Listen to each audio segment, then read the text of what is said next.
할렐루야. 예수 그리스도 이름으로 하나님 말씀 증거하겠습니다. 하나님 말씀 고린도전서 4장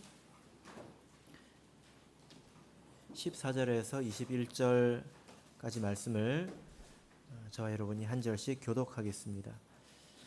하나님 말씀 고린도전서 4장 14절에서 21절, 이 말씀을 저와 여러분이 한 절씩 교독하도록 하겠습니다.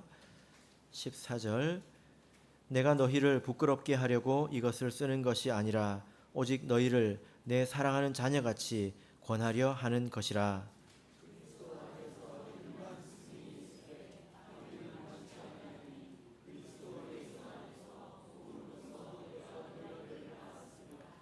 그러므로 내가 너희에게 권하노니 너희는 나를 본받는 자 되라.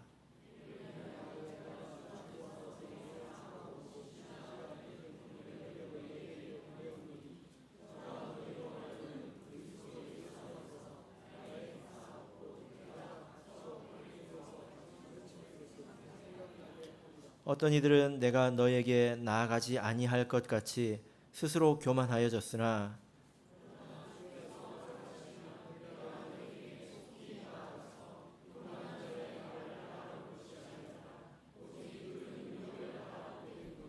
하나님의 나라는 말에 있지 아니하고 오직 능력에 있음이라.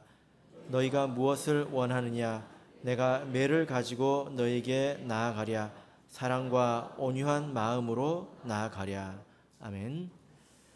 오늘 이 시간은 너희는 나를 본받는 자 되라 라는 제목으로 하나님 말씀을 전하도록 하겠습니다. 교회는 하나님의 집이고 또 가정입니다. 가정에서 가장 중요한 것이 무엇이라고 생각하십니까? 우리가 이루고 있는 가정이 있지 않습니까?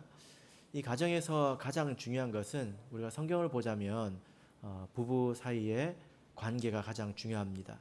그리고 부모 자식 간의 관계가 중요하고요. 그리고 형제와 형제 사이의 관계가 중요합니다. 부모는 자녀를 주의 교양과 훈계로 양육해야 하고 또 자녀들은 주 안에서 순종해야 하지요. 그리고 형제들 사이에 화목한 것은 그 가정의 큰 복이라고 할 수 있습니다.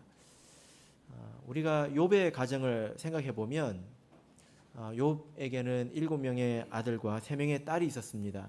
그들이 생일 잔치를 했는데요. 이것이 별것 아닌 것처럼 보이지만 그러나 그 당시의 사회 분위기로 보자면 아주 파격적인 것입니다.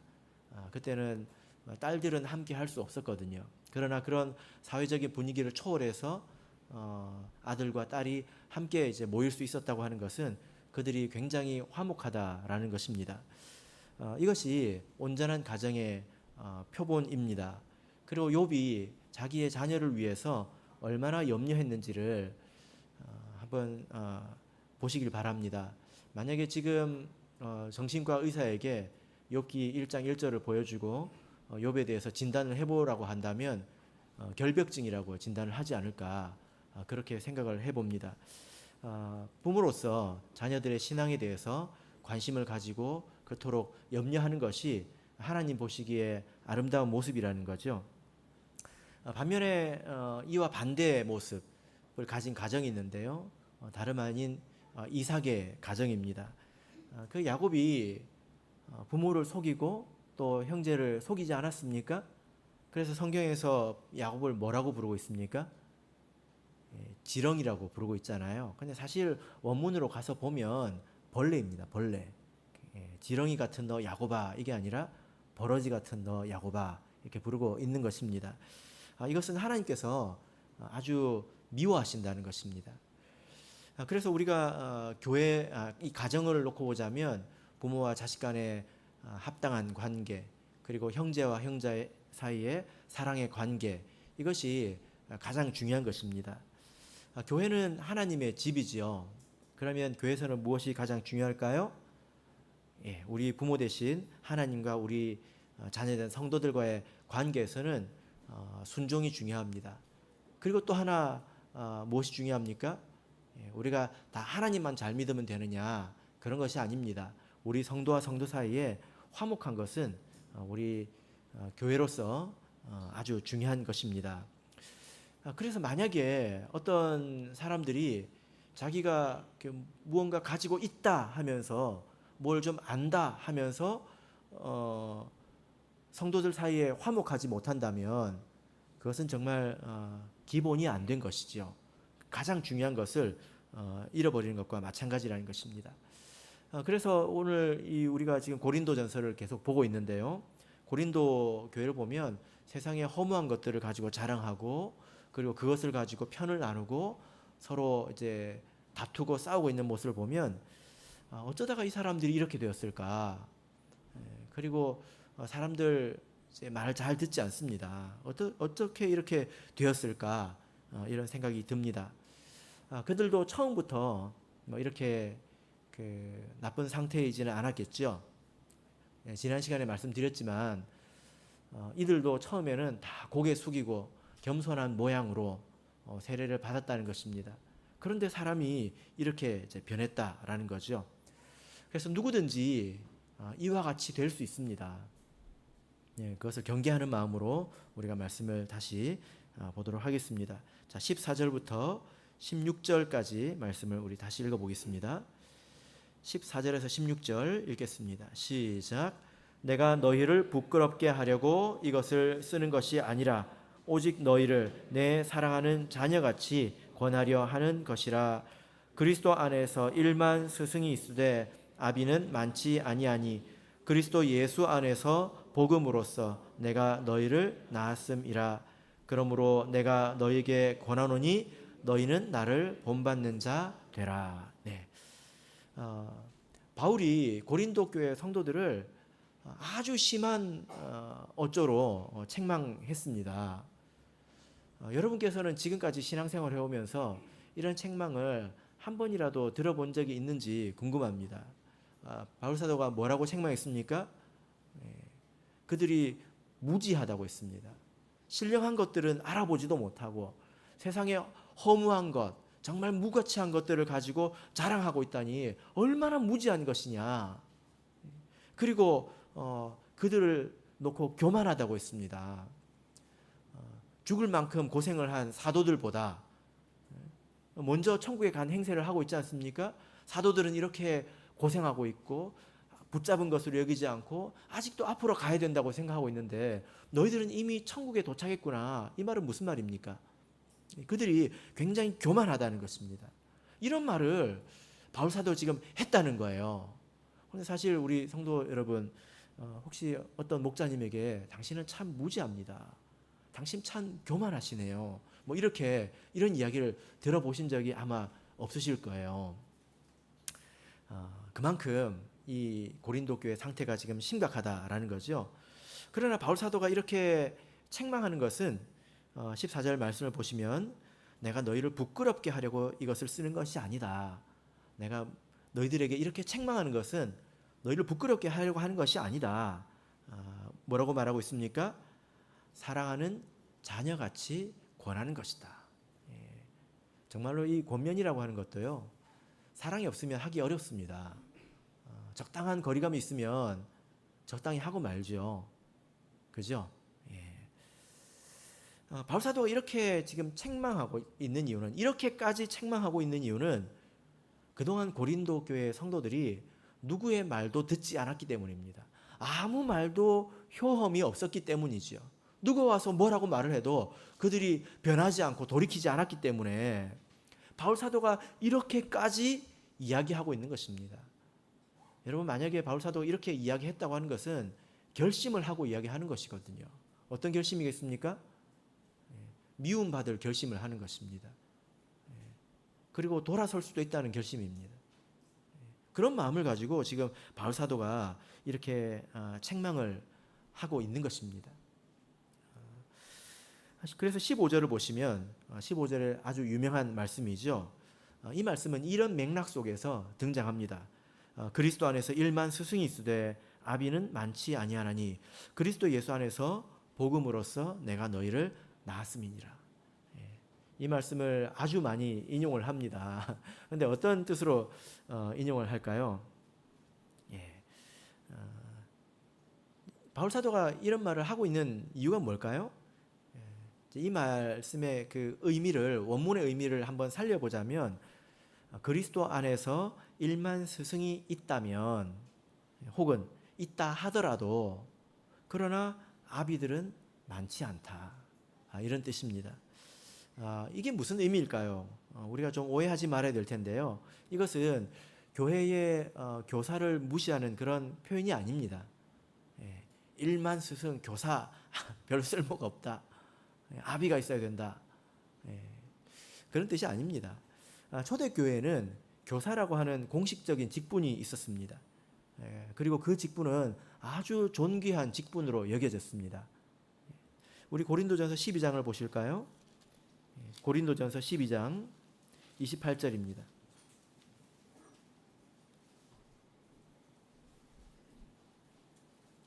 고린도전서 12장 28절, 자, 읽겠습니다. 시작. 하나님이 교회 중에 몇을 세우셨으니 첫째는 사도요, 둘째는 선지자요, 셋째는 교사요, 그 다음은 능력이요, 그 다음은 병 고치는 은사와 서로 돕는 것과 다스리는 것과 각종 방언을 하는 것이라. 여기 보면 교회의 직분에 대해서 나열하고 있는데, 첫째, 둘째, 셋째까지는 순서가 있습니다. 중요한 순서죠. 근데 그 이후에는 순서가 없어요. 근데 그 순서 안에 무엇이 들어갑니까? 교사가 들어가고 있습니다. 그래서 물론 이 교사는 지금의 종교교육 교사는 조금 이제 다른 직분이긴 합니다. 하지만 성경에서 교사를 이렇게 얕보고 있다는 것은 아니죠. 바울 사도도 자기 자신을 교사라고 말한 적이 있습니다. 디모데후서 1장 11절 보시면 내가 이 복음을 위하여 반포자와 사도와 교사로 세우심을 입었노라, 이렇게 말씀을 하고 있습니다. 나도 교사다, 이렇게 말씀하고 있잖아요. 그래서 바울 사도가 그리스도 안에서 1만 스승이 있으되 교사 별로 필요가 없다, 그런 뜻은 아니라는 것입니다. 이 1만 스승이라고 할 때 이 스승은 가정교사를 말합니다. 성경에서는 이 스승이 뭐라고 이렇게 번역이 됐냐면 몽학선생이라고 주로 번역이 되어 있습니다. 어떤 부유한 가정이 있는데 그 집에 아버지가 있겠죠. 그 아버지가 자녀를 어떻게 바라보겠습니까? 유심히 바라보겠죠. 그리고 이 아이의 미래에 대해서 많은 생각을 할 것입니다. 그러다가 이 아이가 좀 부족한 것이 있으면 아버지가 뭐 모든 걸 다 가르칠 수 없으니까 과외 선생님을 이렇게 붙일 수 있는 거죠. 체육이 부족하면 체육 선생님, 또 예절이 부족하면 예절 선생님, 뭐 수학, 국어, 뭐 이렇게 쭉 이제 과외 선생님을 10,000명을 붙일 수 있다는 것입니다. 그러나 이 한 명 한 명의 이 선생님들이 이 아이를 볼 때 전체적으로 보지 않잖아요. 그죠? 그리고 아버지와 같은 마음으로 보지 않습니다. 자기가 맡은 부분을 지도하면 끝이지 않습니까? 그래서 간단한 지식이나 혹은 뭐 기술 같은 거를 가르쳐 주면 그것으로 끝나는 것입니다. 그러나 아버지는 어떻습니까? 이 아이를 처음과 끝을 다 바라보고 이 아이를 이렇게 생각하고 있지 않습니까? 그런 마음이 자기에게 있다라는 것을 이야기하고 있는 것입니다. 또 이 말씀을 가지고 오해하지 말 것은, 이것은 바울 사도가 교만해서 하는 뜻은 아니라는 것입니다. 아마 이런 표현도 여러분들께서 들어보신 적이 없을 텐데, 이렇게 원로 목자님이 오셔가지고 여러분들을 자녀라고 부르는 적이 있었습니까? 혹은 자식 취급한 적이 있었습니까? 그런 경우가 잘 없죠. 그런데 성경 안에서 보면 그런 사례들이 종종 있습니다. 베드로도 마가를 향해서 내 아들 마가, 이런 표현을 한 적이 있습니다. 베드로 전서 5장 13절 보면 있고요. 그 다음에 요한 사도도 요한 1서를 보면 자녀들아, 뭐 사랑하는 자녀들아, 이렇게 성도들을 자녀들아 이렇게 여러 번 부르고 있습니다. 세 보면 7번이나 됩니다. 그리고 바울 사도도 자녀들이라고 여러 번 부른 적이 있습니다. 뭐 디모데라든지 뭐 오네시모라든지 이런 사람들을 자기 자녀라고 이렇게 부르고 있다라는 거죠. 이런 경우를 찾아보면 대체로 좀 연배 차이가 있습니다. 아무리 그래도 그렇지 나이가 비슷한데 내 자녀다 이렇게 하지는 않는다는 거예요. 연배 차이가 있습니다.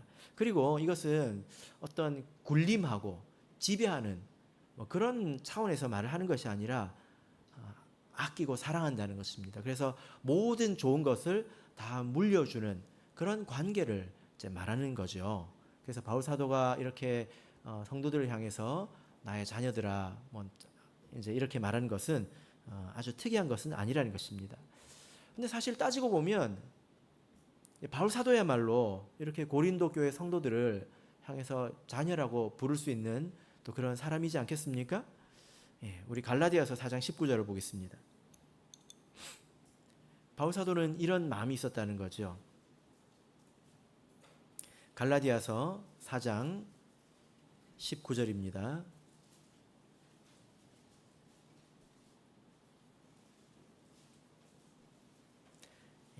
갈라디아서 4장 19절 읽겠습니다. 시작. 나의 자녀들아 너희 속에 그리스도의 형상이 이루기까지 다시 너희를 위하여 해산하는 수고를 하노니. 갈라디아 교회 성도들에게 큰 문제가 생겼는데 그들을 위해서 바울 사도가 내가 다시 해산하는 수고를 하겠다, 기꺼이 하겠다. 이게 뭡니까? 아비의 마음이라는 거예요. 그래서 나의 자녀들아 이렇게 부르고 있지 않습니까? 그래서 바울 사도가 16절에서 내 말을 들으라. 내가 너에게 권한다. 이렇게 말하고 있습니다. 자, 그래서 지금까지 상황을 한번 좀 정리를 해봅시다. 지금 고린도 교회 상황이 어떤지 한번 정리를 해봅시다. 고린도 교회 성도들의 상태가 너무 좋지 않았습니다. 너무 좋지 않았습니다. 그 누구의 말도 듣지 않았습니다. 바울 사도가 이렇게 심하게 책망해야 될 정도로 좋지 않았다는 것입니다. 그래서 바울 사도가 아비의 심정으로 그들에게 호소하고 있습니다. 여러분 이런 그 고린도 교회의 상황을 우리가 바라보고 있는데 여러분 어떤 생각이 드십니까?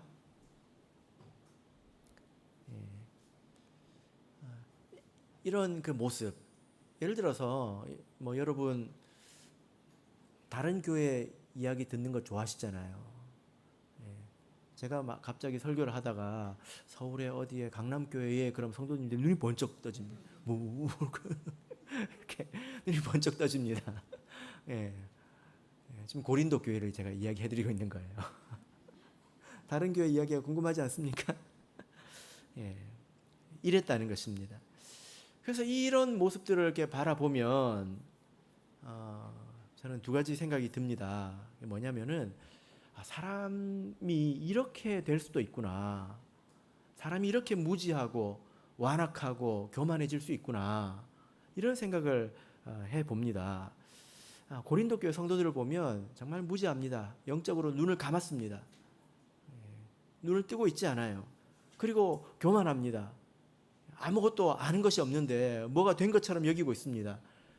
근데요, 무지하고 교만한 사람이 용감하기까지 합니다. 이러면 정말 큰일이지 않습니까? 그래서 누구의 말도 듣지 않아요. 아볼로가 와서 권면해도 듣지 않습니다. 참으로 큰일입니다. 혼자였으면 좀 불안했을 텐데 이게 끼리끼리 뭉쳐져 있으니까 좀 더 용감해진 것 같아요. 사람이 교만해지면 이렇게도 될 수 있습니다. 여러분 한번 생각해 보십시오. 내가 나를 바라보는데 나라는 사람이 보니까 누구의 말도 듣지 않는 고집불통이에요. 그런 사람이 되었다고 한번 생각해 보세요. 근데 그럴 가능성이 없을까요? 그럴 가능성이 전혀 없을까요? 그래서 바울 사도가 당신 정말 무지하고 정말 교만합니다.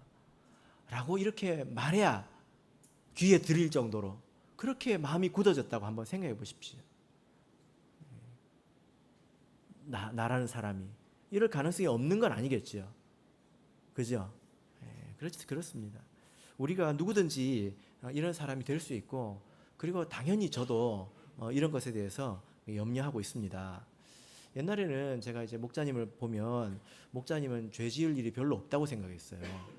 왜냐하면은 그 환경 자체가 기본적으로 많이 이렇게 차단이 돼 있지 않습니까? 뭐 목사님한테 술 사주는 사람도 없고요. 뭐 노래방 가자고 하는 사람이 있겠습니까? 그래서 목사님은 별로 죄 지을 일이 없는 줄 알았습니다. 그런데 그렇지 않더라고요. 다른 종류의 죄를 많이 지을 수 있습니다. 게으르고 교만하고 회방하고 다른 더 많은 죄를 지을 수 있더라고요.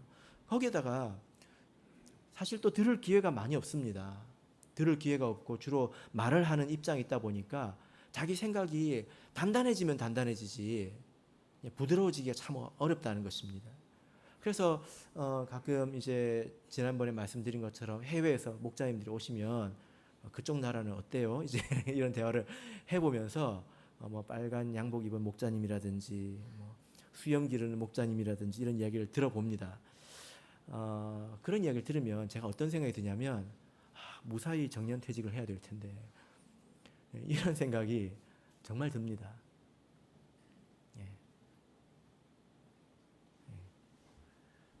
그래서 저를 위해서 기도해 주시길 바랍니다. 무사히 정년퇴직을 할 수 있도록 아직 한참 남았거든요. 그러나 사실 저뿐만이 아니라 우리 모든 성도가 이렇게 될 수 있습니다. 모두가 우리가 주의해야 합니다. 제가 사실 지금은 잔소리가 굉장히 많이 줄었어요. 정말입니다. 여러분 많다고 생각하실 수 있겠지만 정말 많이 줄었습니다. 그래서 제가 왜 줄었나 생각해 보니까 이유가 여러 가지가 있더라고요. 좀 복합적인 이유가 있는데 근데 그 이유 중에 하나가 뭐냐면 이제 좀 알게 된 것이 있습니다. 뭘까요? 어떤 사람들은 누구의 말도 듣지 않는다. 이걸 제가 알았어요. 그래서 제가 그걸 확인하기가 싫은 거예요. 만약에 제가 권면했는데 안 들으면 이상하잖아요. 그죠? 그래서 제가 사실 권면할 때는 들을 사람들한테만 권면합니다. 여러분 우리는 어떤 사람이 되어야 될까요? 베레아 성도처럼 되어야 하지 않을까요?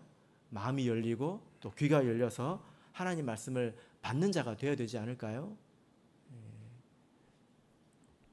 그렇게 해야 되겠습니다. 그래서 우리가 고린도 교회 성도와 같은 그런 사람이 되지 않도록 우리가 항상 기도해야 됩니다. 하나님 제가 부드러운 마음으로 말씀을 받을 수 있도록 저를 지켜주십시오. 내가 욕심이나 또 미움이나 더러운 마음에 내 마음이 딱딱해지지 않도록 세상 욕심에 내 마음이 굳어버리지 않도록 저를 지켜주십시오. 이런 기도가 사실 우리 모든 사람에게 다 필요합니다. 그래서 말씀을 들어보면 때로는 이 말씀은 전부 남 들으라고 한 소리처럼 들릴 때가 있죠. 우리가 그러지 말아야 되겠습니다. 그리고 이 고린도 교회 상황을 또 지켜보면 또 이런 생각이 듭니다. 뭐냐면은 바울이 스스로 아비라고 말하고 있다는 것입니다. 그런 사람이 있다는 거예요. 교회에. 참으로 다행스럽고 또 감사한 것은 이렇게 엉망진창인 이런 고린도 교회에 그들을 사랑하는 바울 사도 같은 사람이 있다는 것입니다. 그렇죠. 이 고린도 교회 성도들을 끝까지 짐지고자 하는 이런 사람이 있다는 것이 참으로 다행스럽고 또 감사한 일 아니겠습니까? 이것이 얼마나 기쁜 일인지 모르겠습니다. 사실 이 말씀을 읽으면 어떤 분들은 이해가 안 될 수도 있어요. 그리스도 안에서 1만 스승이 있을 때 아비는 많지 아니하니 했을 때 아비가 다 이런 아비는 아닌데 이런 생각이 드실 수도 있습니다. 회개해야 되는 아비들이 좀 있을 수 있어요. 아버지들 안 그렇습니까? 예를 들어서 자녀의 신앙의 문제에 있어서는 나 몰라라 해버리는 아버지들도 좀 있는 것 같고요. 뭐 무관심하거나 혹은 뭐 엄마가 다 해야 되는 일처럼 이렇게 밀어버리고 아버지는 뭐 하는 사람입니까? 돈 벌어오는 사람이잖아요. 그죠? 그런 관념을 가지고 읽어보면 이 말씀이 이해가 되겠습니까? 아비에 대한 이미지가 잘못되어 있잖아요. 그죠? 여러분 우리 교회에 이런 참 아비 같은 심정을 가진 사람들이 많이 생겨야 합니다. 끝까지 짐지고자 하는 사람들이 생겨야 합니다. 그게 교회로서는 참 복입니다. 제가 여러 교회를 이렇게 다니면서 많은 사람들을 보고 그런 상황을 이렇게 겪는데요. 어떤 학생을 보면 참 문제가 많습니다. 저렇게 해서 얼마나 살려나, 얼마나 살아있으려나, 이게 참 근심이 될 때가 있습니다. 그렇다고 이제 제가 다 할 수 있는 건 아니잖아요. 그죠? 예. 근심을 하죠. 그런데 참 이게 다행스럽게도 그 옆에서 붙들어주는 사람들이 많이 있습니다. 그래서 죽을락 말락 하면서 꾸역꾸역 살아갑니다. 살아가요. 그리고 나서 어떤 계기를 통해서 갑자기 변화하고 그리고 보기에 참 괜찮은 그런 성도가 되기도 합니다. 그런 모습을 보면 참 그 옆에서 끝까지 그런 한 사람을 짐지는 것이 얼마나 힘든 것인지 제가 알잖아요. 참 대단하다 이런 생각이 들어요. 학생이라 할지라도 청년이라 할지라도 옆에서 끝까지 그 사람을 붙들고 가는 모습을 보면 정말 훌륭하다는 생각이 듭니다. 그리고 제가 생각을 해봐요. 저 청년이 만약에 저 교회에 있었다면 어땠을까? 지금까지 살아 있었을까? 그리고 지금 죽어가는 이 청년이 그 교회에 있었더라면 어떻게 됐을까? 그렇게 생각을 하기도 합니다. 좋은 교회는 이렇게 끝까지 짐지는 사람이 있는 교회죠. 누가 그런 사람이 되어야 되겠습니까? 우리가 그런 사람이 되려고 노력을 해야 되잖아요. 지금 우리 교회에서 그 신도에서 잃은 양 발생 제로 운동을 하고 있습니다. 우리 참예수교회는 잃은 양이 굉장히 많아요. 그죠? 근데 지금부터는 잃은 양이 생기지 않도록 노력하자. 그냥 한 사람이 짐지지 말고 신도회가 같이 짐을 지자라는 차원에서 우리가 열심히 운동을 하고 있습니다. 그렇게 해서 짐지는 사람들이 있어서 연락하고 권면하고 위로하고 미운 짓을 해도 밥도 사주고 또 들어주고 바울 사도처럼 내가 다시 해산하는 수고를 너를 위해서 하겠다. 그런 사람이 있는 교회가 정말 좋은 교회입니다. 그리고 그런 교회가 성장하고 그리고 하나님의 은혜를 많이 얻습니다. 반면에 어떤 교회는요. 각자 도생이에요. 각자 도생. 네 신앙 네가 알아서 해라. 교회 나온다고 해서 다 된 게 아니지 않습니까? 교회 나오는데 다 자기 생각이 있어요. 다 자기 철학이 있고 그 교회 와서 그냥 자기 생각 가지고 자기가 그냥 신앙생활하고 누가 살아가면 살아가는 것이고 누가 죽어가면 죽어가는 것이고 이런 교회는 정말 살아있다고 말할 수 있는 것인가 이런 생각이 듭니다. 바울 사도처럼 내가 복음으로써 너희를 낳았다. 내가 다시 해산하는 수고를 하겠다라고 하는 것은 정말 자녀같이 사랑하는 마음이 없으면 할 수가 없습니다. 얼마나 사랑해야 이런 말을 할 수 있겠습니까? 우리가 이런 모습을 우리가 닮아간다면 고린도 교회라는 이런 무지막지한 교회도 지탱해 나갈 수 있지 않겠습니까? 우리가 이것을 교훈 삼아야 되겠습니다. 만약에 우리가 이렇게 아비의 마음으로 끝까지 책임지는 그런 모습으로 한 사람 한 사람을 돌본다면 하나님이 저는 얼마나 기뻐하실까 이런 생각을 해봅니다. 그런 모습을 본받는 저와 여러분이 되시길 바랍니다. 자, 16절 17절 읽겠습니다. 16절 17절 읽겠습니다. 시작. 그러므로 내가 너희에게 권하노니 너희는 나를 본받는 자 되라.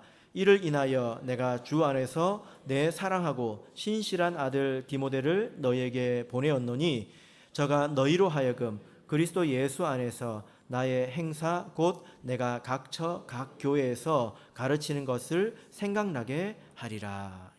바울 사도가 그래서 결국 뭐라고 권면하고 있습니까? 나를 본받는 자 되라. 아들이 아버지를 닮는 것이 당연하니까요. 그죠? 그럼 무엇을 본받으라고 하는 것일까요? 자, 우리 사도행전 20장 35절을 보겠습니다. 사도행전 20장 35절입니다.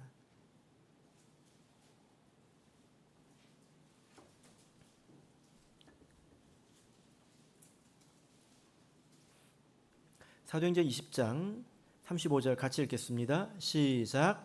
범사에 너에게 모본을 보였노니 곧 이같이 수고하여 약한 사람들을 돕고 또 주 예수의 친히 말씀하신 바 주는 것이 받는 것보다 복이 있다 하심을 기억하여야 할지니라. 여기서도 내가 너에게 모본을 보였다라고 말하고 있는데요. 어떤 모본을 보였습니까? 약한 사람들을 도왔다는 것입니다. 약한 사람들을 위해 군림한 것이 아니라 그들을 도왔다는 것입니다. 여러분, 약한 사람 그러면 그냥 힘없고 약해서 불쌍해서 그냥 도와주고 싶은 사람, 그런 사람은 생각할 수 있는데 사실 그렇지는 않아요. 성경에서 말하는 약한 사람은 불신앙적인 사람, 교만한 사람, 고집 센 사람, 이런 사람들을 약한 사람이라고 부르고 있습니다. 다른 말로 뭐라고 할까요? 우리한테 느낌이 팍 오는 단어가 있는데요. 그게 뭐냐면 밉상입니다. 밉상. 약한 자는 교회 안에 있는 밉상들을 말합니다. 그럼 바울 사도는 그런 사람들을 판단하고 예리한 말로 정죄하고 그런 것이 아니라 그런 사람들을 위해서 도리어 희생하지 않았습니까? 다시 해산하는 수고를 하고 그랬습니다. 하나님께서 그래서 그에게 아주 큰 능력을 주시고 그리고 영적인 풍요로움을 누리게 해주셨습니다. 지극히 큰 깨달음을 주셨고 또 삼층천에도 올라가는 그런 체험도 주셨고 하나님과 굉장히 깊은 그런 풍성한 교제를 누리게 하셨습니다. 이것이 바울이 보인 표본이지요. 어떤 사람들은 속은 비어 있는데 자기를 부풀려 가지고 풍선처럼 부풀려 가지고 자기 스스로 높입니다. 그러나 내적으로는 공허해요. 하나님과의 비밀스러운 관계도 없고 하나님이 자기를 사랑하신다는 것도 잘 모르고 비어 있습니다. 이렇게 흉내내는 사람이 있는데요. 바울 사도는 자기를 낮추고 또 섬기기 때문에 하나님께서 그의 내면을 충실하게 해주시지 않았습니까? 이것을 보고 배우라는 거죠.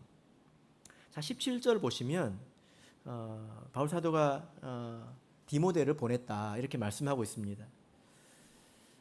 디모데는 누굴까요? 젊은 목회자이죠. 그런데 여기서 디모데를 뭐라고 이야기하고 있냐면 내 사랑하고 신실한 아들 디모데 이렇게 표현하고 있습니다. 이게 참 묘한 느낌을 주는 단어입니다. 왜 그러냐면요. 바울 사도는 고린도 교회 성도들을 향해서 자기가 아버지라고 했습니다.